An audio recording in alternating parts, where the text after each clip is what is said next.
Lighting is a crucial factor when it comes to achieving good photography and videography. Since lighting is our specialty, we've decided to put together a helpful DIY that will not only help you improve your photography game, but also save you a lot of money.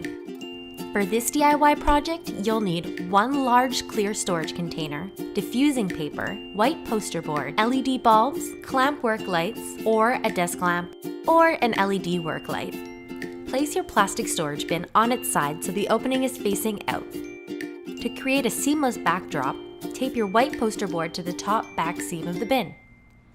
Clamp work lights on either side of the bin. We recommend using an LED light or bulb to minimize the amount of heat output by the bulb.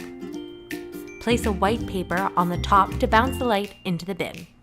To diffuse the light from either side, you can use any semi-opaque paper, which could be tracing paper, parchment paper, or regular paper. If you're not using LED lights, be sure to keep some space between the bulb and the paper to avoid overheating. Choose a product to photograph and place it at the center of your new photo studio. Make sure to subscribe on YouTube and follow us on Instagram to stay up to date with Globe Electric.